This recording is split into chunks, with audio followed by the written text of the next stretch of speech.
Bismillahirrahmanirrahim. Assalamualaikum warahmatullahi wabarakatuh. Halo para pembelajar hukum, bagaimana kabarnya? Sehat-sehat saja bukan?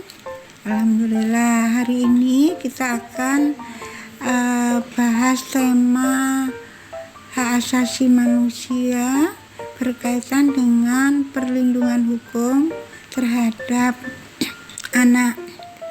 Ya, jadi anak itu karena generasi penerus ya, yang bertanggung jawab, yang memimpin untuk masa depan keluarga, masyarakat, negara dan bangsa Indonesia tercinta ini. Ya, maka anak-anak ini oleh negara wajib dilindungi agar anak-anak ini bisa tumbuh dan berkembang dengan maksimal menjadi generasi muda yang smart, berakhlak mulia, berbudi pekerti luhur, cerdas, kritis ya, produktif, juga inovatif dengan penemuan-penemuan baru. Maka mereka harus dilindungi dari hal-hal yang membuat mereka tidak bisa tumbuh dan berkembang. Sebelum kita lanjutkan ke materi, maka kita awali dengan berdoa sebagai rasa syukur pada Allah Subhanahu wa Ta'ala karena boleh belajar bersama. Berdoa mulai.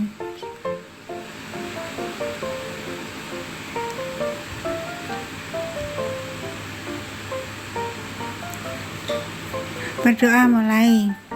Ya, jadi menurut pasal 13 Undang-Undang Perlindungan Anak itu dikatakan bahwa setiap anak selama dalam pengasuhan orang tua, wali, atau pihak lain manapun juga, mereka harus bertanggung jawab terhadap pengasuhan yang dilakukan, dan anak-anak ini berhak mendapat perlindungan dari perlakuan diskriminasi, eksploitasi baik ekonomi maupun seksual, penelantaran, kekejaman, kekerasan dan penganiayaan, ketidakadilan, serta perlakuan salah lainnya.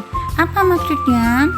Jadi kalau misalnya orang tua tadi mengasuh anaknya, apakah orang tua atau dititipkan ke orang atau ke lembaga penitipan anak, maka orang tua dan wali dan lembaga yang dititipi ini atau pribadi itu wajib bertanggung jawab atas pengasuhan yang mereka lakukan dengan cara melindungi anak-anak ini dari perlakuan diskriminasi.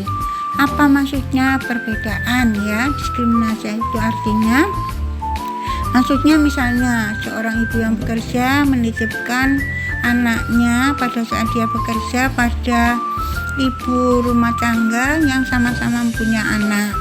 Nah, karena ibu yang dititipi ini dibayar, maka dia harus mengasuh anak yang dititipkan ini dengan cara yang baik. Dia sama dengan dia cara mengasuh dari anaknya sendiri. Tidak boleh ada perbedaan atau diskriminasi ya.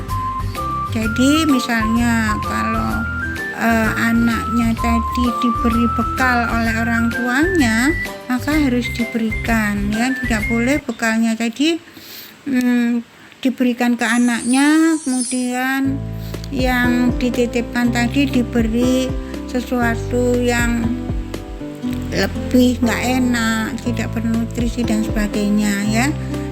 Tentunya ibu yang menitipkan dan memberi bekal anaknya itu sudah berpikir bahwa dia akan memberi bekal anaknya sebaik mungkin, mengandung nutrisi yang bagus, vitamin ya, agar anaknya tumbuh kembang meskipun dititipkan pada saat dia bekerja. Jadi tidak boleh ada diskriminasi. Kemudian pola mengasuhnya, tidak boleh anak yang dititipkan ini dibiarkan begitu saja sementara anaknya sendiri dibimbing, diajari dan sebagainya. Jadi tidak boleh ada diskriminasi ya. Juga dalam saudara, misalnya mempunyai anak 4, itu tidak boleh ya seorang ibu atau seorang guru memperlakukan beda ya anak-anak ya. Kalau seorang tua tidak boleh yang satu disayang, yang lain disia-siakan, tidak boleh ada diskriminasi. Kemudian anak juga harus dilindungi dari eksploitasi ekonomi atau seksual. Apa maksudnya? Misalnya seorang anak tidak boleh disuruh kerja untuk membantu orang tua, sehingga anak tidak bisa punya waktu untuk istirahat, tidak punya waktu untuk waktu luang, bermain, sekolah ya, karena disuruh bekerja oleh orang tuanya. Apalagi kalau pekerjaannya tadi tidak bagus, misalnya mengemis, kemudian pekerjaan yang membuat anak malas, tidak boleh ya. Atau disuruh kerja yang tidak sesuai dengan usia anak ya, itu tidak boleh. Juga eksploitasi seksual tidak boleh diperlakukan untuk anak ya. Kemudian anak juga dilindungi dari penelantaran. Seorang tua harus bertanggung jawab ya. Kalau mempunyai anak tidak boleh ditelantarkan. Misalnya tidak diberi makan, tidak diberi uang jajan, tidak dirawat, diasuh dengan baik ya.